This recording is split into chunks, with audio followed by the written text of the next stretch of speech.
कुशवाहा निर्णायक वोट वहाँ है, तब तो समझ लीजिए कि निर्णय हो गया। तो डिसीजन हम लोगों के पक्ष में, अगर इसके आधार पर देखना हो तो डिसीजन आज ही हो गया।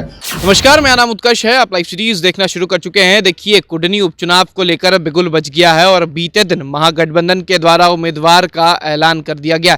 बताते चले कि जो राजद की सीट थी वो अब जेडीयू को मिल गई है, यानी कि अब महागठबंधन में जेडीयू के तरफ से उम्मीदवार हैं। और देखिए, बीते दिन ऐलान हो गया। मनोज कुशवाहा जो हैं पूर्व मंत्री रह चुके हैं बिहार सरकार में और कई बार विधायक भी रहे हैं कुडनी से, उन्हें इस बार जेडीयू के कोटे से टिकट मिला है। और ऐसे में देखिए, लगातार ये बात हो रही है कि क्या कुशवाहा के जो वोटर हैं, यानी कुशवाहा समाज के जो वोटर हैं, वो वहाँ निर्णायक फैसला ले सकते हैं। क्योंकि अगर वहाँ बात हो तो सबसे ज़्यादा कुशवाहा के वोटर हैं, कुशवाहा समाज के वोटर हैं, उसके बाद सैनी समाज है और सवर्ण की बात कर लें तो उसके बाद तमाम जो वर्ग है वो आता है। और ऐसे में बातें ये भी उठ रही हैं कि नीतीश कुमार ने कुशवाहा को एक तरफ करने के लिए, यानी कि जीत हासिल करने के लिए जो मनोज कुशवाहा है उनको टिकट दिया गया है। हालांकि देखिए, इसको लेकर कई बातें उठ रही हैं। एक तरफ जहां पर बीजेपी कह रही है कि वो जीतेगी, वो भी उम्मीदवार उतारेंगे, तो दूसरी तरफ एक तरफ मुकेश सहनी का फैक्टर हो सकता है। उसको लेकर आज वो प्रेस कॉन्फ्रेंस भी करने वाले हैं। हालांकि देखिए,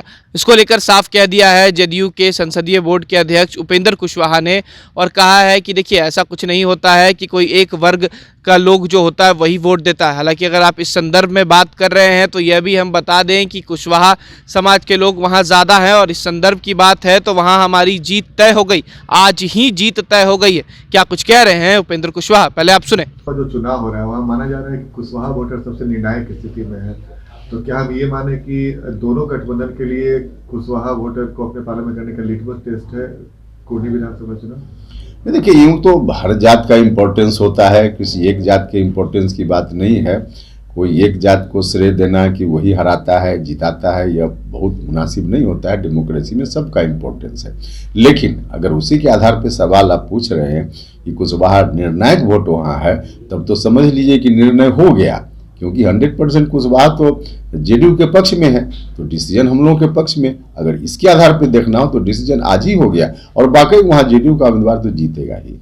तो आपने सुना किस तरीके से उपेंद्र कुशवाहा का साफ कहना है कि अगर कुशवाहा वोट की बात हो रही है और उस फैक्टर की बात हो रही है तो हमारी जीत तय है। और ऐसे भी जेडीयू वहां से जीतने वाली है। कुडनी की बात हो रही है और इससे पहले भी 2 सीटों पर उपचुनाव हुए हैं, गोपालगंज और मोकामा, और ऐसे में 1 सीट राजद, 1 सीट बीजेपी। और अब देखना यह होगा कि जेडीयू के कोटे में जो सीट गई है, कुडनी की बात हो रही है, क्या वहां पर मनोज कुशवाहा जीत सकते हैं? क्योंकि कुशवाहा वोटर की बात हो रही है, कुशवाहा समाज की बात हो रही है, तो ऐसे में क्या कुशवाहा वोटर एक तरफ नीतीश कुमार के आ सकते हैं?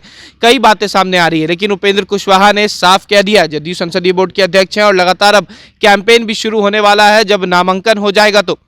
लेकिन सबसे बड़ी बात उन्होंने कह दी है कि अगर कुशवाहा वोटर वहां निर्णायक हैं तो हमारा जीत तय है, आज ही जीत तय हो गया है। क्योंकि कुशवाहा वोटर जो है वहां पर ज़्यादा है और नीतीश कुमार वहां से तय है कि नीतीश कुमार के उम्मीदवार, यानी कि जेडीयू के जो उम्मीदवार हैं उनकी जीत होगी। अब देखना होगा कि इस सीट पर क्या होता है। क्योंकि मोकामा की बात अगर कर ले तो राजद के पास, बीजेपी की बात कर ले तो गोपालगंज जो है वो बीजेपी के पास चली गई। अब जेडीयू के वर्चस्व की बात है, क्योंकि जेडीयू को कुडनी वाली सीट मिल चुकी है जो राजद की थी, और अब यही देखना है कि क्या ये सीट जेडीयू निकाल पाती है कि नहीं। फिलहाल खबर में सिर्फ इतना ही। आप हमारे साथ बने रहे, हमारे चैनल को सब्सक्राइब नहीं किया तो जल्द से जल्द कर ले। बहुत बहुत धन्यवाद।